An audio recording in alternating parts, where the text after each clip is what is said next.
Thank you guys so much for joining us, and welcome to another episode of Fighting the Fray.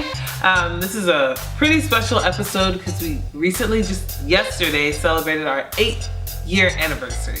Yep. So we're super excited about that, and it kind of encouraged us to shoot this video, which is 8 things we learned in our 8 years of marriage.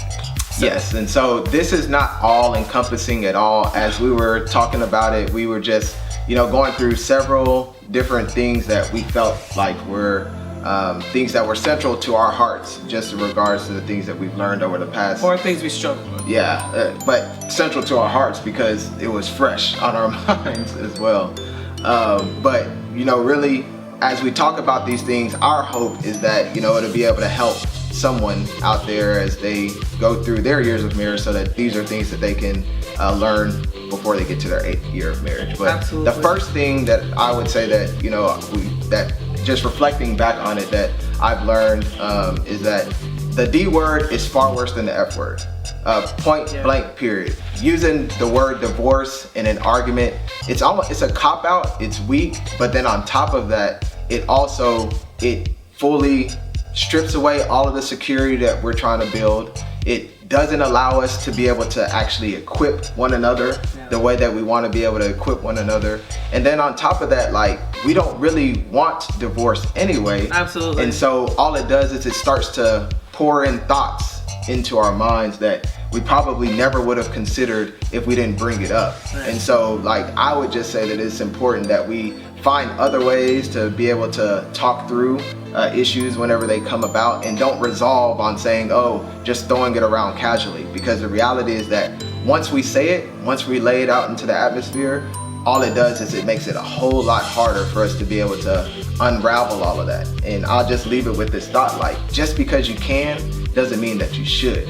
And so just refrain from saying things like that. Yeah, I agree. Something that I learned is... This is number 2. Okay, number 2, yes.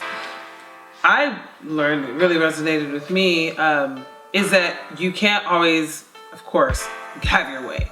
And you have to be okay with that. A lot of times, let me even say a lot of times. I know I went into marriage with an expectation of, especially because of the way John wined and dined me before we got married, that things were predominantly going to be my way, and I'd be able to convince him to kind of be on my side. And that wasn't the case. And I found that I had to be content in that, and I had to still look on the bright side of things and realize that, okay, even though we don't agree on this thing, our marriage is still great. It's not the end of the world, and we can still love and respect each other in the midst of that. Yep.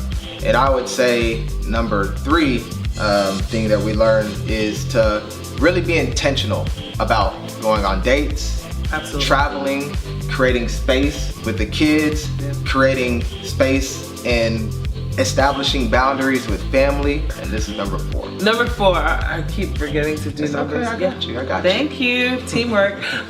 Number 4 is the importance of prayer. So we should pray with each other, we should pray for each other, and we should just pray in general. Yeah.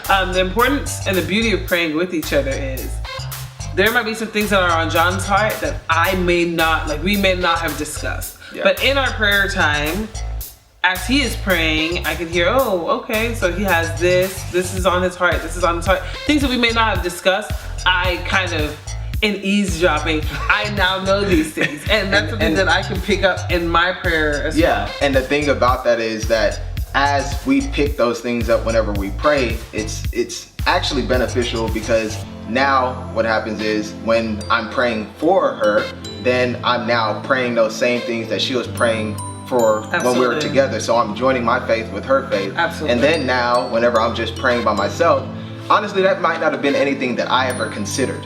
But now, because I've been praying together with her, as well as I've been praying for her, now it's something that starts to become central at my heart. Number 5, dreaming together is awesome. I think it deepens the intimacy for us. Mm-hmm.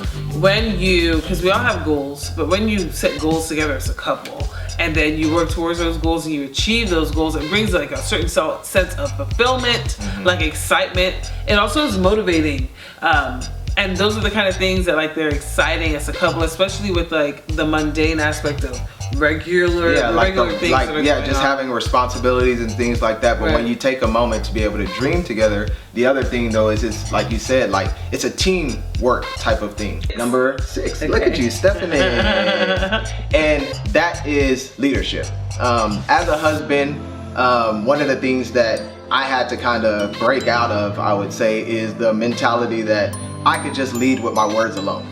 No matter what though, I learned that like my words were not enough. Yeah. You know, there were times where I had to really just not say anything at all and lead by example, and letting my actions be the prelude to anything that I would ever try to lead with by my words. And I would say that that's just an important aspect that I've learned, and it's something that I continue to try to strive at, you know, daily, to just continue to improve words get old, and if you're not following or backing your words with your actions, it's sometimes hard to quote be a believer of whatever it is.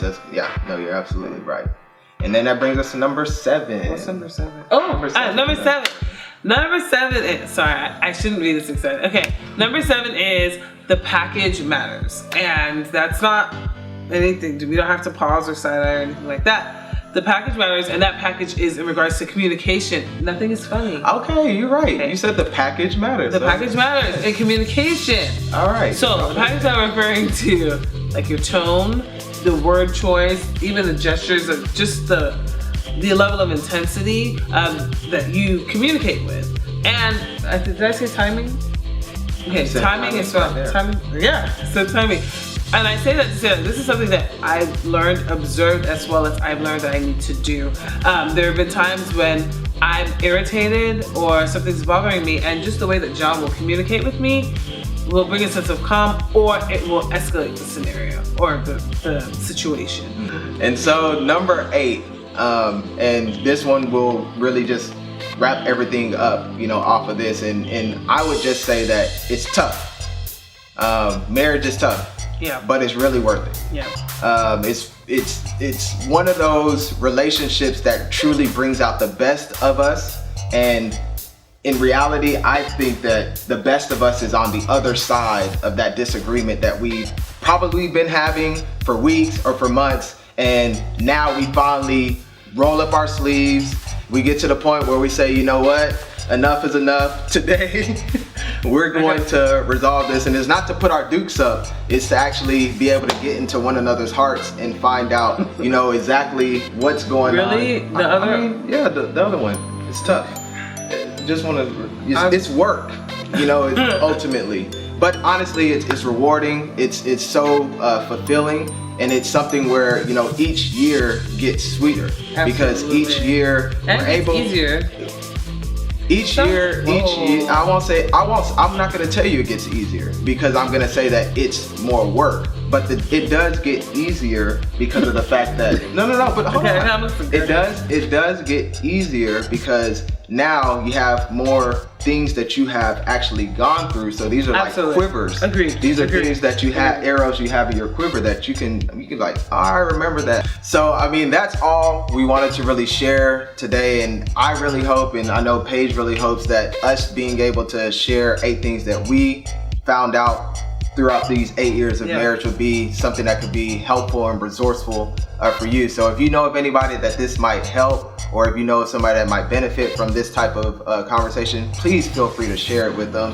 And until we see you guys again, let's keep fighting the fray.